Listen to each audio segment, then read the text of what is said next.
1015. Oh, I'm sorry. Go ahead. Do your thing. No, go ahead, man. 1015 Bob Rocks. I'm Crazy Bob with Brother Vince. Hey. And today is something we wanted to talk about for a while. And that was, it started with, yes. Sorry. This is something, it started with a conversation I had with a friend of mine a couple of weeks ago. And this friend of mine has three sisters actually.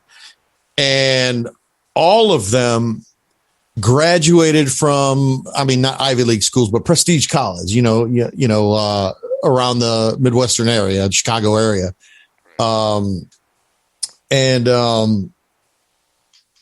She was kind of, I don't want to say the slacker, but she didn't move as fast as her sisters.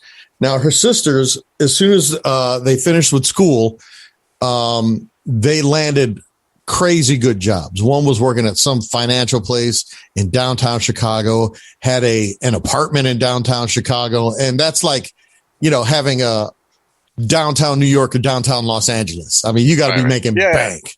And both, right now, by the way, because nobody can work.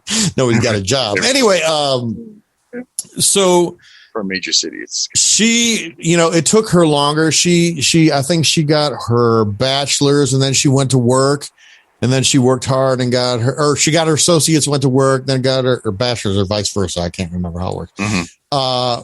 And her sisters landed these great jobs. Well, here it is, 20 years later, and, her sisters are working menial jobs for whatever reason that they're far overqualified for, Right. And, she finally got her master's and she's doing great. She's raising two daughters and she's doing great. And I was like, I was telling her that, what, sometimes it's good to have a slow burn as opposed to flaming out. You know what I mean? And I'm not saying that you should wait, because we've all seen the anecdotes where, hey, Einstein didn't do this till after 50, or somebody didn't invent chocolate till after this or that, and blah, blah, blah. It's like I'm not for like 50 years before they got to that point. Right. Yeah. I was like, look, don't wait. But I mean, if you've got a direction, just follow it, but don't be discouraged if you're not successful right away, because all you're doing is learning more than everybody else. Go ahead.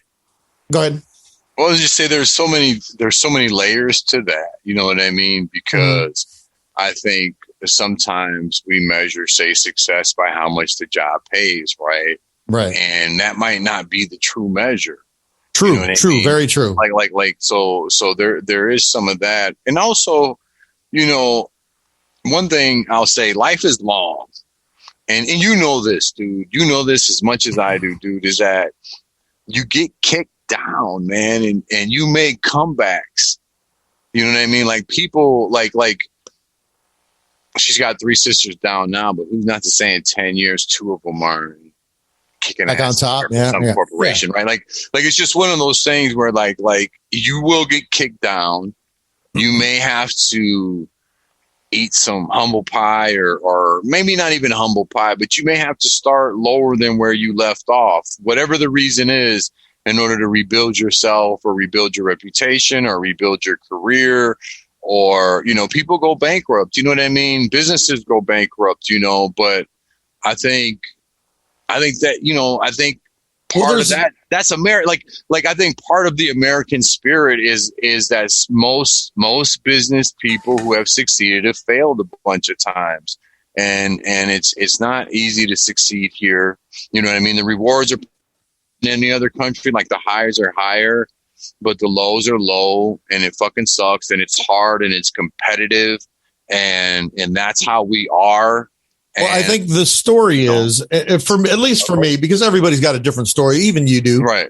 I mean, we've all had strange, wild, and crazy experiences on the way. But, sometimes slow and steady does win the race, I guess. Whereas, and I made this anecdote because, being a music programmer, I see songs that shoot to number one. Just bam, out of the gate, they are number one. and then they flame out and they're gone in just a few weeks. Right. Whereas you see other songs, it's like, well, they start out in the lower category and then they just play overnight. And then sometimes they sprinkle in during the day. And, you know, here it is 6 months later and we're still playing this song. Right. You know, the song came out and you wouldn't know it because it just built slow and steady. And those are the songs that are more successful than the one that hit number one for 2 weeks. You know what I mean? Right. It's like almost off. the song hits and dies, but the album lives forever. Right. No, but yes. but no, I think it's like we're looking at it the same way. I think my eternal optimist way is just saying that like like, you know, it's not so much as the longer term or the turtle wins the race so much as the race is never over. Yeah. I mean, until you stop running, right? Until you decide, right, the race is never over. Or until you go into another race. Right. Like, I mean, like for me, and I've said this, you know, for me, you know, life is a bunch of different races. I've had some wonderful highs and some pretty significant lows. And I mean, right. I mean, for me, it wasn't, I mean, I think I'm an optimist for the most part. I tend to get angry or lose heart sometimes, but I'll say this: working with people from all over the country, being from the Midwest, right? We're much closer to the East Coast and the West Coast as far as being people who deal with reality and are cynical. Like, I didn't realize that gap in cynicism. There is a cynicism gap as you go east, and everybody knows people on the East Coast are cynics, right? But the Midwest has a level of cynicism that is high above the West Coast. I just thought I'd throw that out there because we are, like when you say we're optimists, we are for people from the Midwest. But I would say to people on the West Coast, we are not optimists at all.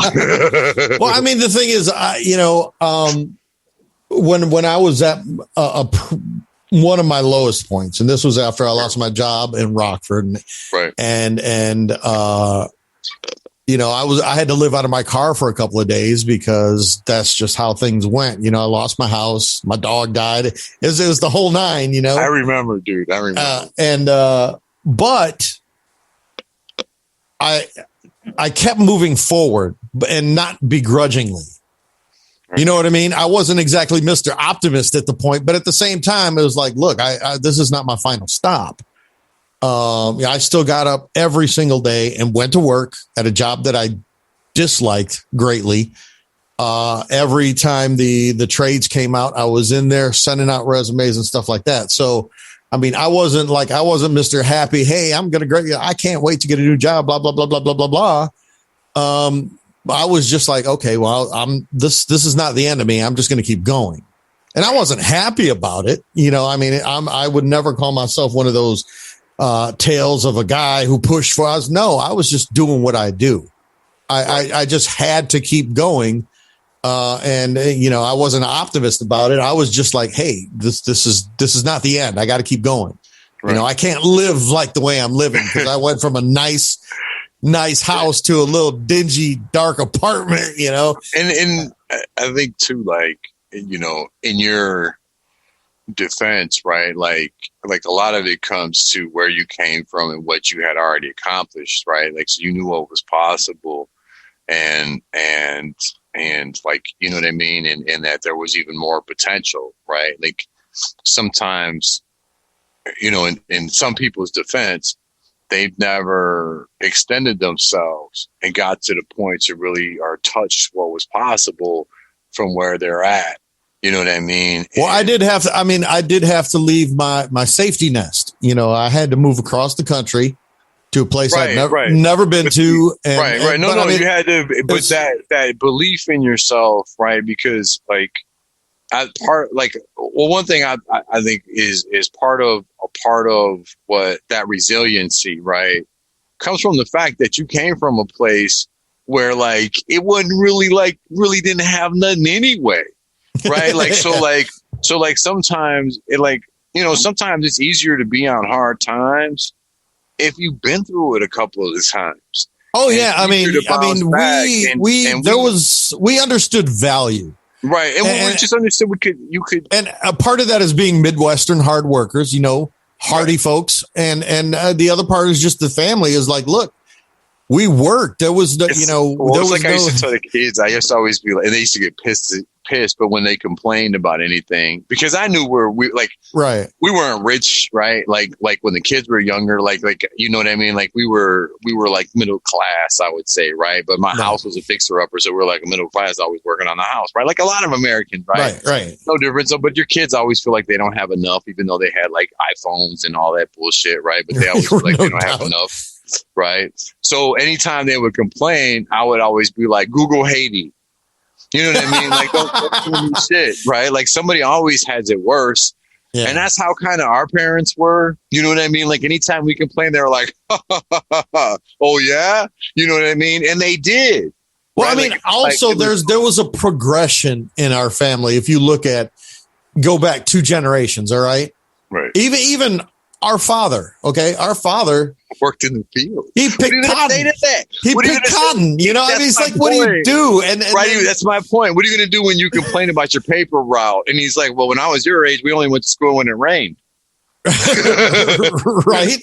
And then even going back further, it was the same way. Right, so in a sense, every generation we made just a couple steps up. We didn't make huge leaps and bounds. Now, I would say compared to how we grew up as kids, my kids are doing all right. Wait, no. Right, no. But that's my point to the resiliency part is that we kind of started a little bit lower than most. So when people complain, we kind of have perspective. It's like when people be like, well, I work hard. And I'd be like, well, I mean, man, define working hard. Because if you mean working hard as showing up every day, that's not the same thing, right? Like there's people like if you really worked hard, you wouldn't be fat, right? Like come on, let's be realistic. Right. Like there's people out there digging ditches, right? Like so, like let's keep it real. Going to a job you hate isn't working hard. No, right? Like like carrying shingles up a ladder at like hard. 10 years old, right? Yeah. Like at 10 years old, like that's hard, right? Like so. But there's a difference, and it's just one of those things that I think it helps people be resilient. I think the more sometimes those low times, if you just internalize it and take ownership of it, you know what I mean? Sometimes, you know what I mean? Like they always say, life teaches you what you don't know, right? So you just take that and internalize. Don't blame people. You know what it doesn't teach you though sometimes is potential, your own potential. Because I think, when one thing I've noticed in my industry is you can always tell people who have never had a job outside of it. Now, I used to work in the, washing dishes at a hospital. That's nasty. Yeah. So I used to scrub floors. I used to, my very first job was, working at Brown's Chicken. So I've been on the bottom rung. There's some people who come out of school and they go straight to a decent gig. Is like, maybe you don't understand. Maybe there's not as much appreciation for where you are at that moment. Yeah. You know what I mean? You just have to understand that there's levels that people have to go through. And I think having an appreciation for the people, no matter where they're at on that ladder, I think goes a long way too, right? Like if you have to be aware, you know what I mean, that the person that it's like not having respect for an immigrant, right? But like, dude, like or not having respect for somebody who works in the field, whether they're immigrant or not, because they don't make a lot of money. They're poor. They go pick fucking oranges every day, and they're your neighbor, and there's 10 of them in the house. Whatever the case is, right? Or they all work at a factory, or they're like, like the Polacks, they do all the construction here, but they all sleep in a van overnight. You know what I mean? And all that stuff over here. And like, you're not appreciating the struggle, right? And they're fighting for this American dream right now. Right. You know what I mean? And they're cutting their teeth. They're doing what they got to do for something that we all strive. And they're, you know what, they're being consistent about it. They continue. Like it's a positive thing, and it's not something to be ridiculed and all that. Like anybody can do better than anybody.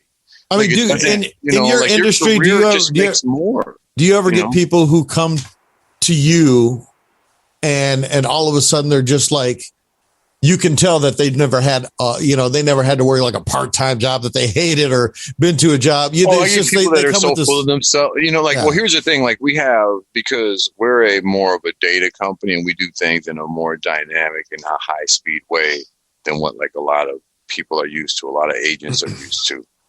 And like I came from a company that was doing this methodology before insurance industry was doing it. So I had an advantage, but we get a lot of people because a lot of businesses, it's a transition going from like an old school way of doing things to a new school doing things with technology. So like I've been lucky this whole thing right here, this whole pandemic, we were already working at home, working with headsets on and working over the phones. We've been doing great. Right. So been super lucky. Right. But a lot of people come in that there's two things, right? One, they come in with a ton of experience in the industry, right? So they think they know everything, but they haven't done it the way we do it.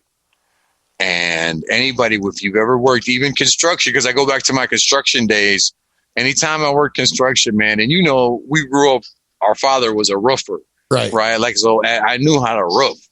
Right. But any roofer I ever worked for, and thank God our father was a roofer because I got paid pretty good money out of high school and then right after the Army because I knew how to roof, not because I got out of the Army. Right. But every time you got there and you work for somebody, they always tell you the same thing. I don't care what you know. I'm going to show you how to do it my way and you're going to do it my way. Right. And that's how basically every job is. Right. But we do well now, but we have all these guys that just did it their way and are used to doing a certain way and doing all these things and coming for us. There's so many things they have to that are different, right? They're using technology for the first time and they've been ignoring it, right? A lot of old men ignored technology on purpose, right? Seen it as a liberal, it's a liberal conspiracy technology and trying to get everybody on the internet. Well, now you're forced to by life. Right. Because facts are facts. Right. But there's that part of it. It's different selling over the phone and selling in front of somebody's face. There's all these aspects that make it a totally different job. Right. Right. But they come in thinking they know everything. So they're so closed minded because it's the same industry. Right. That it's super difficult to deal with. Yeah. And I had that a lot. When I first became a program director here, whereas you had a lot of, first of all, the industry that I'm in has been changing for the past 10 years faster and faster and faster and faster. You know what I mean? Right. It was what it was. And then it slowly. And then it kept, it's a completely different industry than it was. And I knew when I came in, you're on that shit though. Yeah. And that's the thing is like, when I was like, here's the first thing I know. I was like, I am smart enough to know that I don't know everything. And the thing that I learned today is going to be obsolete tomorrow. So, and then we had some people there who have been there a while and they thought that, hey, the way they did it in the 80s is still the way it happens now. It's like, you can't ride on your successes of 10 years ago anymore. You can't say, oh yeah, in 1990, this, I did that and I was in charge of that. Dude, that's old news now. And that helps you, right? Like it does. It does help you. You still got to show and, like they say, show and prove, right? Like they say in the hood, you got to show and prove, right? And that's the thing is you gotta stay on top of stuff, and the part of it is just knowing that everything you do now it could probably change in a minute. So you got to be on your toes, like mentally on your toes. And some people just aren't into that. They're like, I did it this way. It worked for me this way. And even if it's easier, and more productive. Their old way is still their old way. I just had this guy, he wrote me this email. It was like 3 paragraphs, right? This long ass email because he wanted an answer to a question on why we didn't do things the way all these other people he worked with, right, did it, you know? And I was like, man, dude, you basically wasted your time because we're never going to be like them. Right. That's not the point. We're a tech company. We're new. Like, we use data. We're not trying to be old school. Right. Right. So asking them why they're not old school, like, dude, we're not old school. We're not trying to be. We don't want to be. Like, we've grown past like 100 companies in our, you know what I mean? We're like going to be the number one company in our industry in a couple of years after coming out of nowhere. 10 years ago, no one had even heard of us. We didn't even have a name. Right. Right. But that because we use data and technology and all this other shit that we use, but that's who we are. And again, these old, you know, like my kids say, these old heads, right? Like the young people say, these old heads, right? Refuse, you know, like they don't, again, and it goes to what we talked about earlier about they don't like the answer. So they think they can just create their own and change it. Like I deal with that a lot too, where these old heads come in and I tell them the answer, they don't like it. So they go somewhere else looking for a new one because they don't like it. Like, dude, you can't change reality, dude. No matter how many places you search, reality is reality. It's like, you know, so it's just like, well, you can't go backwards. You know, there's no job for people who make the coiled fabric phone cords. Those jobs are gone. Right. And people, you know what I mean? People don't understand that how technology works either. Like, let me just explain one thing about technology is when it comes to like coding and those types of things, right? When you're dealing with those things, is it's black and white. It's either yes or no. Otherwise it can't be there. Right. Like people can write a paragraph of bullshit and create gray area in the words that they're writing. But as far as functionality, right, it's either yes or no. There is no gray area. It can't be, or it can't be coded. Right. It just can't be. So it's not wrong. Well, you're not wrong. You know what I mean? Like, so people try to argue this stuff and these numbers and this, and but this is not like, man, you better go back with your calculator and your little math and your little paper and write down your stuff. The Chisholm Bob with the fingers. It's not wrong, dude. The math has to work. Otherwise it doesn't work. You know what I mean? So it's like when people think that like, something comes up and it's like false or it's this or you're trying to hurt them or whatever, and it's like, no, dude, it's just the way the world works now. Right. You know, like I was trying to explain to them, and this is where everybody's going, right, is when dealing with companies is not like dealing with Southern Bell. It's like dealing with Apple. Right. Or dealing with Comcast. Right. Where if you have a question or you got an issue, the first thing I'm going to do is ask you 5 questions of things that you've already done and thought of. And make you mad. Have you shut it down? Have you restarted it? Right. Have you restarted? Right. But that's how it goes. And that's like my job too. That's part of my job because I help with all aspects, sales, technology, everything. Right. We help them with everything. Mm-hmm. So they come to us super frustrated, right? Because they're trying to make money in something, whatever. And I'm like, Comcast, did you go through step A, B, C, D? Because I can't go to E. Right, unless I check A, B, C, D. It's just how it goes. Yeah. But that is where we are at and where we're going more towards than against it. So like you said, these old heads have a hard time adjusting. So anyway, the point being is that don't get discouraged. You know, I mean, just keep moving. You got to keep moving forward. Just like Rocky said, you keep moving forward. Or do something else. Or do something else. I mean, there's no law that says that your first job has to be your last, you know? No, I get where it's fearful. Like when I was younger, I used to be more like one thing this old sergeant used to say when I was in the Army, you know, and he was a big kiss ass, but he used to just say this anyway. But he'd say, I was looking for a job when I got this one, right? Because I was in the Army. The big threat was always that you were going to get thrown out, lose your benefits. Like if you were a lifer, like those guys that were looking to be there for multiple tours, you know, the way the military works, kind of like basically smart people get out right away. And everybody else, the insecure people, right, are looking to stay there for 20 to 25 years and get their retirement, right? That's a security blanket because that's going to take care of them forever. Right. Right. And I don't blame them because for a lot of people, it's a life-changing thing. Right. Right. Like a lot of people in the military, most people in the military, right, no matter what your race is, come from poor backgrounds. Right. Right. And then your officers, some of them, like their families are officers, like Congress people and all those people at the top. Those are people whose lives are set already and lives were set before they got there. Right. They don't know. They're not the real soldiers. Right. The real soldiers are mostly poor kids and then second generation kids and third generation kids. Right. So but people stay there for the security and just deal with it. But they're kind of like to be told. They're okay with being told what to do all the time, how to dress, where to be, what time to be, fucking 7 days a week. Right. Like the military don't give a shit. Right. If they tell you ain't going to see your wife for a month and then they're like, nah, we changed our mind. It's going to be 3 months. You just ain't seeing your wife. Right. It's just how it goes. They don't care. Right. They'll tell you got this and that. I mean, you know what I mean? In a minute. And so, you know, it's one of those things, but we value those lifers way too much. We give them way too much credit. Yeah. Well, again, it's just one of those things where,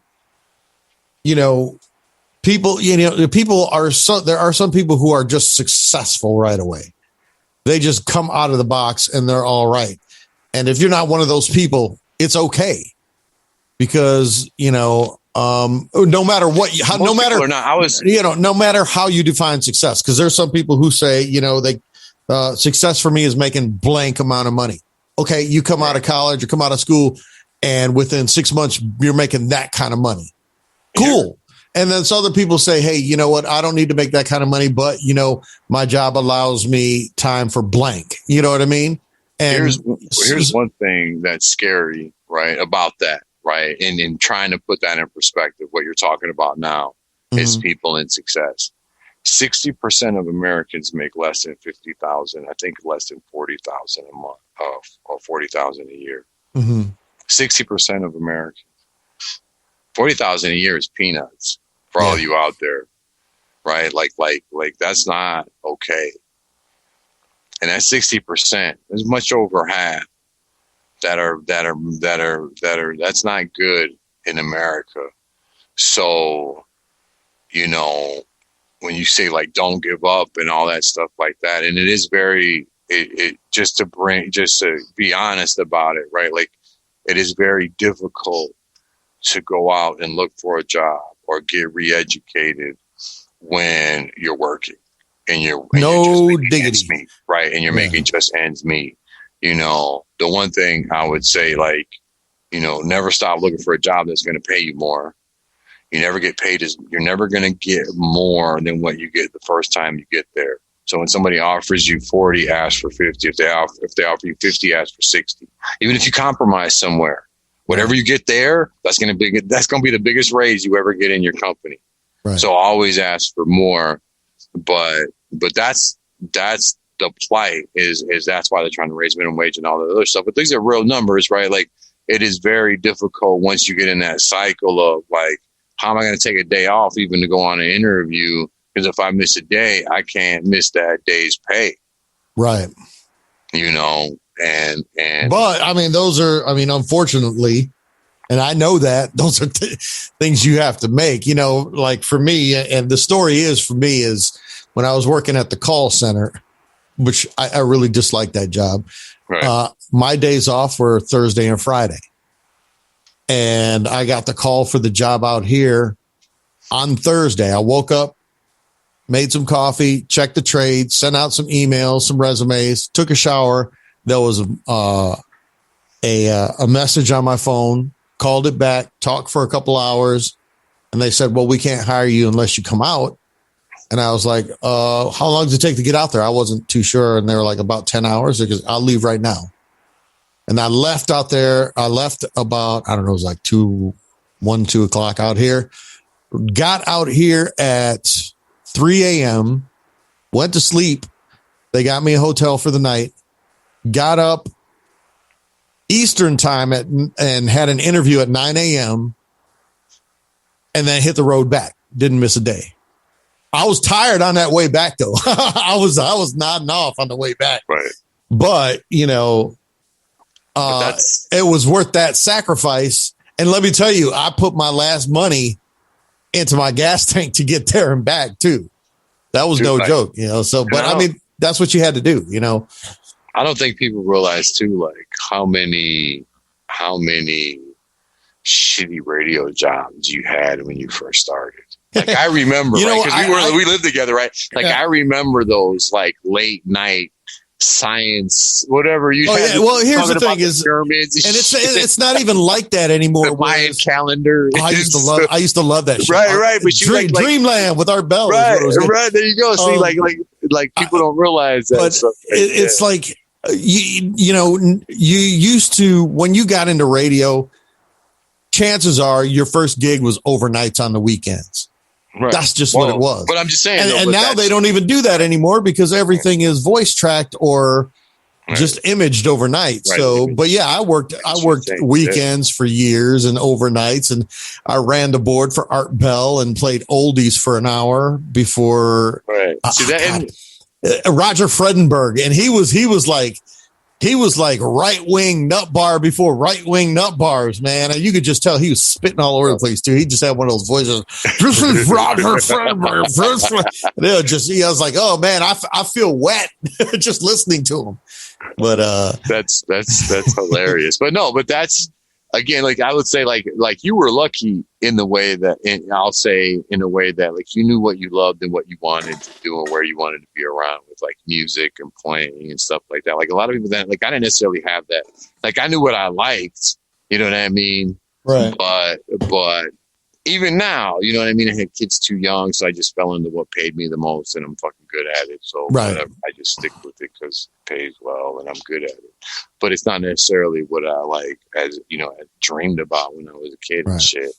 You know, so you were lucky in that way, and that's why I always tell people to like you know, bounce around, find out where it's at, you know. But you know, if you're worried about money, then find a career that pays high. You know, if you're worried about, you know, if you want to feel good about yourself, then find a career that helps people. Well, right? It's not the same thing, right? Because money's not. I'll say this, like there's facts and there's data, right? Like anything, right? Like it's funny, but like the happiest people, they say, make about 80 grand a year. Now the people that make 100, 200. Well, you know, when before I got my first full-time gig in radio, I was a maintenance manager at an apartment complex, and I was making good money there. And I liked the job. I really did, because I enjoyed fixing things and working with tools and this. Right. It was cool. I really enjoyed that. I mean, it was fun. I learned a lot. But, you know, when I got the offer from the radio station, it was going to be at least a third less than what I was making. But I didn't. And I think I told you this too, is like, I didn't want to be 10 years down the road saying, what if? Right. So I took the full-time radio gig. You know, I tried to talk them up. They're like, oh, this is all we got. And I was like, well, okay, well, whatever. And, you know, and it's just true. If you find something that you really do love, it's okay to make a little less. Now, I wouldn't want to be like scraping, you know, kicking and scraping. Yeah, I mean, everybody's situation is different. But, you know, there was a significant quality of life upgrade. You know what I mean? Yeah, Not that I didn't, because I really enjoyed the other job, but this one was just, you know, made for me. It was the job that I was supposed to have, you know. So. And it's one of those things, like I said, like it's, you know, like in my case, I had kids too early, so it's harder to do those things. Yeah, but they'll be gone when you're still young. Right. But yeah, right. Exactly. I have my kids too late. Oh shit! I think about it now, because there wasn't that like now. Like I'm in management now, and it takes a lot of time. It takes a lot of hours. Yeah. And when I wasn't, I when I was just like an agent, right? Like I was fucking killer sales agent, like number one in the company. So like I would work like 20, 25 hours a week, make way over full-time income. and played golf. I actually got pretty good at golf in like a 2-year period. I'd never played golf before in my life. I was playing 2-3 times a week because I was making money and in part time, making like really good money in part time hours just selling. And then I got into management with that. It just takes you way more time, but it's less stressful in a way. It's right. They're both stressful, but they're stressful in their own ways. Right. But yeah, as you get older and then you think about like once the kids are gone and you don't have all of that weight, I do think about like, man, maybe just go back doing that shit, man. Free time. Find something completely different. You remember that movie American Beauty? Where he just went back to fast food service. He goes, that's where I was happy. Right.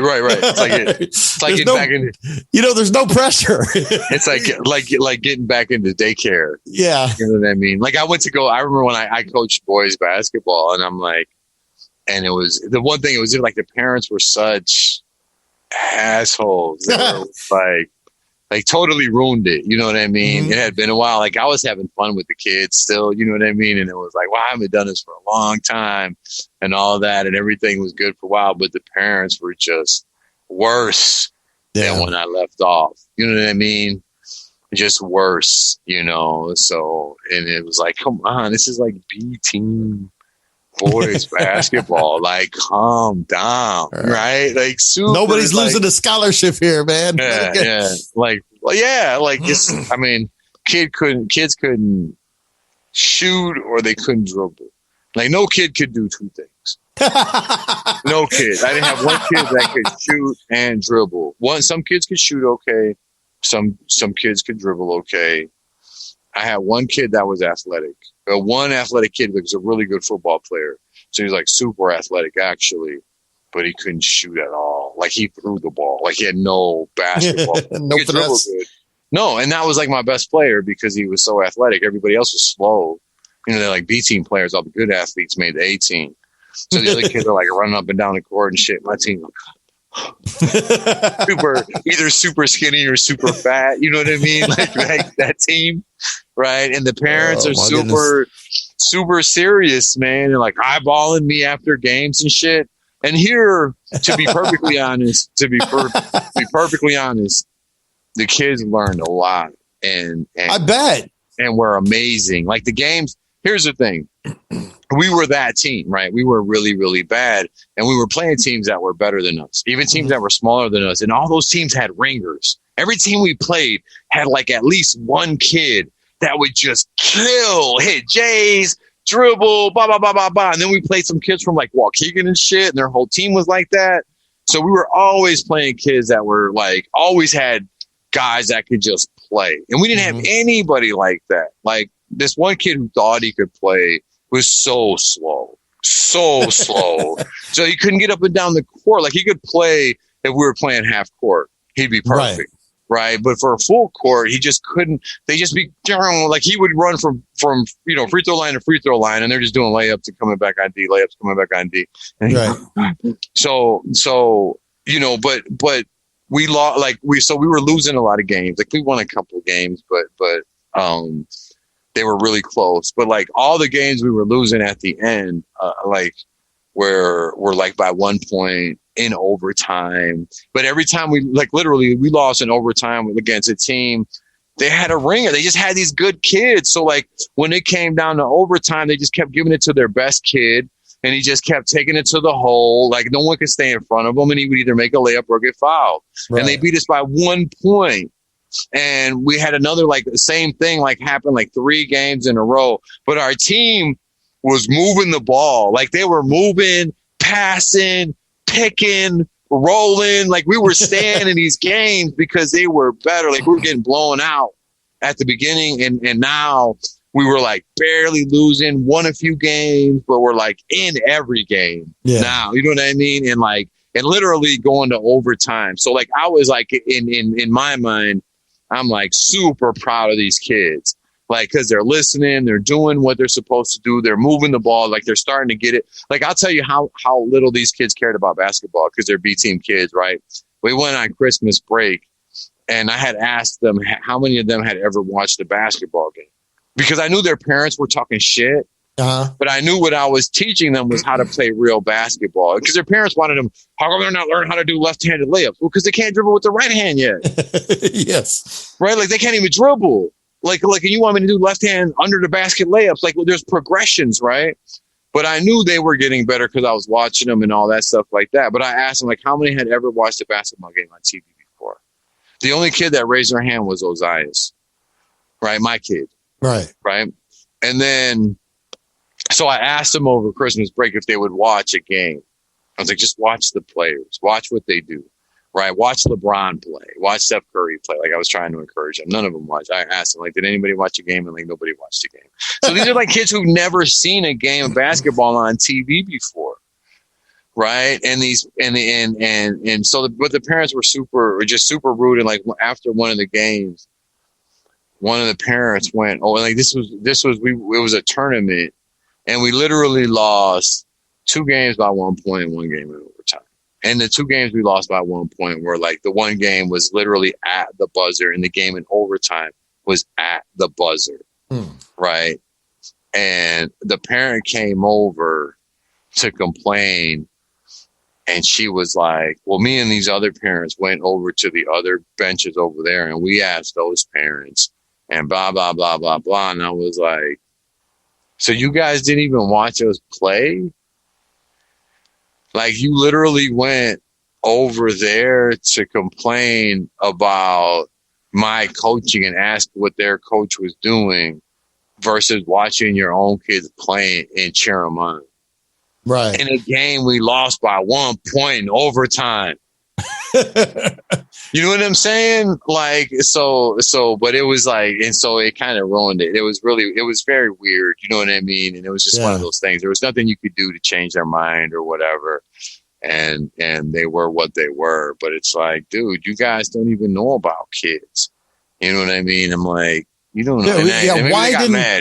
Why didn't you encourage, or, it's like, why didn't the parents encourage them to watch a basketball game? Right. And maybe they got mad because I told them that. And I'm like, well, none of your kids are as good as you think they are. I'm like, they're on the B team. I'm just trying to make them like the sport so they want to play next year. Like, make them enjoy it, make it fun, let them learn how to play. They don't know how to play at all. Yeah. Like, shooting hoops in your driveway with you and your dad is not 5-on-5. Right. Right. Like these guys, they don't know how to dribble in traffic. Like, you know what I mean? You can't just, they just take that shit and go the other way. Like, some of these kids, they actually know how to play, so, but it was funny. It was fun, like, in a way. Like, Ozias is still best friends with one of the kids on the team. Super BD kid, was super bad, but whatever. Super. He even Ozias even told me, he's like, because a lot of the kids, and I know why they were bad, because the kids were bad. Mm-hmm. They were not behaved well. Even though I did get them to play better and all that, they were not overall, they were not behaved well. But it was because their parents were like just super rude from the minute I got there. You know what I mean? From the moment they started, like, and it's only because they didn't have nobody else to do it. So I'm like, well, fuck, they asked the parents, and they're like, well, you're welcome. Right. They're like, if somebody can do it, we can get these kids to play. We got enough for a B team. And, and I'm like, all right, well, fuck it. If nobody else will do it, I'll do it so they can play. And then they're super rude and obnoxious from day one. And like, the kids are older now. And like, even like the kids are like, I don't know why we were so rude to your dad. Like, they told Ozias that. I don't know why we were like that, but I know why. I didn't say anything, Right. But it's because your parents were rude and obnoxious. You know what I mean? And so they just saw you as another place to put blame for their super miscomings. Like super rude. Like, they wanted to help in practice, but I was like telling the kids to not go for steals. Just stay in front of their man, because they're slow. Like, you can't, you know what I mean? Just stay in front of your guy, right? Start there. And like, as soon as I turn my back, they're like I can hear them, but I'm not going to sit there and start arguing, right? But they're contradicting me in front of the kids and shit. And it's like, dude, that's why they suck and give up open fucking layups, because they're going for the steal against kids that are faster than them. You can't do that. Right. They just go by you and get layups. It's funny. Like, when, God, I can't remember whether it was when Ollie was playing soccer or when they were playing baseball. Might have been both, where before the game, they come out there and say, look, or no, it was the coach. It was the coach for Bronson's baseball team and he wasn't a good coach at all. But at least when he came out, when the team got together for the first, he always had a thing for the parents after the game. But when they first had their first practice, he said, look, I'm the coach. I'm there to help your kids play. You're not going to help them by telling them something different than I'm telling them. Right. You know what I mean? Is you're only going to make them confused. Right. And he had this, he was very stern. I like that about him. He's like, look, I'm going to help your kids get better, but you got to let me coach. You can't give them other instructions that I'm not giving them or tell them to do something different. You're just going to make it worse for them. Right. It's like we talked about earlier, like when you work somewhere and they tell you we're going to do it my way and forget everything you learned everywhere else. Well, that's true in sports, right. Like even though you may not agree with the way somebody's doing that, doesn't mean that they can't win that way. Right. Right. And the other thing is I think they also the umpires have to go out into the crowd before the game starts saying, hey, look, let's keep it down. These are kids. Yeah, parents get crazy at the football games. Oh, it's insane. Cow. In fact, one of the teams got kicked out of the what they consider playoffs because it was actually family of one of the coaches who was trying to start fights with the referee on the field. Dude, when Bishop was in like sixth grade, either fifth or sixth grade football, the families tried to start a fight behind the goalposts from both sides, yelling at each other. It's like, just shut up and let the kids play. For what are you yelling at each other for? Right. And you know what I mean? Like, and then like, oh, whoa, we don't. And then in the crowds of people are walking, and then the refs have to go and like break up a fight because a bunch of parents are walking towards each other behind the goalpost. Right. Right. And these are like little hick small town communities. Oh yeah. We're not talking about big town, and we're not even talking about big suburbs, but some of them are nicer suburbs do the same thing. But it's like, dude, like, get a grip. It's football. Like, grow up. You know what I mean? Like you're not going to recapture the glory you never had because your kid is good. It's not going to happen. So what are you trying to prove? Yeah. Anyway, back to the point. Don't give up. Keep moving forward.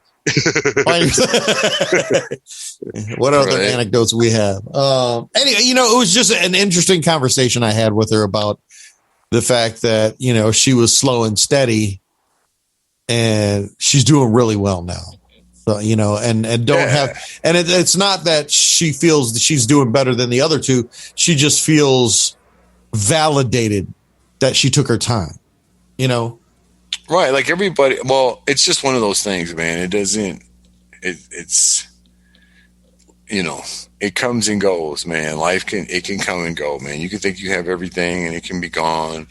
And, you got to dig in, or you can succumb to whatever it's giving you. You know what I mean? Right. And it's easy, and it's really easy to stop. It's really easy to do just enough. And the thing is one of the best advice, everybody tells you don't be afraid to fail. And that is, there's nothing more true than that. Do not be afraid to fail. Even Yoda said it. Failure is the greatest teacher. I would say this, and maybe I'll put a caveat on that. Like, be afraid to fail.